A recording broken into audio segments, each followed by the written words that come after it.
Investigasi khusus. Skandal dugaan korupsi RSUD Dr. Iskak Tulungagung 4,3 miliar. Apakah hanya 2 orang yang terlibat? Lalu bagaimana dengan direktur?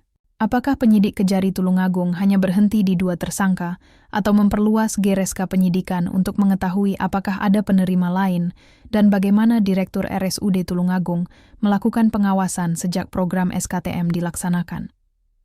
Berita Korupsiko.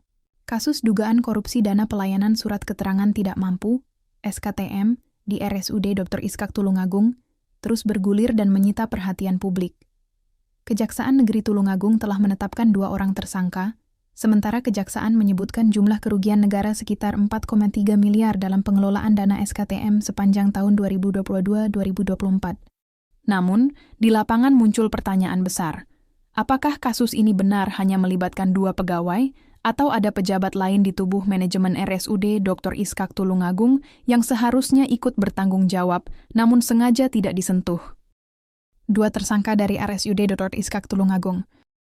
Dalam kasus dugaan korupsi dana pelayanan SKTM di RSUD Dr. Iskak Tulungagung, Kejaksaan Negeri Tulungagung telah menetapkan dan menahan 2 orang tersangka dari pihak RSUD, yaitu 1. Yudi Rahmawan, SAWYU, Wakil Direktur Umum dan Keuangan RSUD Dr. Iskak.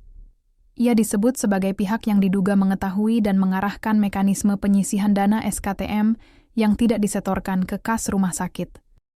2. Reni Budi Kristanti, RBRN, staf pengelola keuangan dan data SKTM, yang diduga menjadi pelaksana dalam pengumpulan dana dan penyelewengan penerimaan pasien SKTM.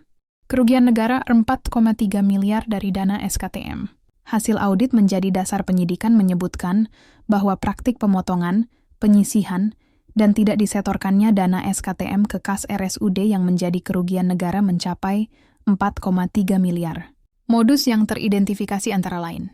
1. Pembayaran pasien SKTM tidak seluruhnya disetorkan ke kas RSUD. 2. Sebagian dana dipisahkan dan dikumpulkan secara manual. 3. Ada bukti aliran dana yang mengarah ke tersangka Yudi, termasuk transaksi yang mencapai ratusan juta rupiah. 4. Praktik berlangsung sistematis selama lebih dari 2 tahun. Apakah hanya 2 orang, Yudi Rahmawan dan Reni Budi Kristanti, yang terlibat? Inilah pertanyaan yang kini menjadi sorotan utama. Lalu bagaimana dengan Direktur RSUD Dr. Iskak Tulungagung, yang kini menjabat sebagai Direktur Utama RSCM Jakarta setelah tidak jadi mencalonkan sebagai Bupati Tulungagung? Sebab pengelolaan dana SKTM tidak hanya melibatkan 2 orang yaitu tersangka, tetapi melibatkan beberapa bagian keuangan, pelayanan, dan data. Dengan nilai kerugian yang cukup besar yaitu 4,3 miliar, publik menilai penyimpangan semacam ini tidak mungkin berjalan tanpa celah pengawasan pada level struktural tertentu. Lanjut part 2.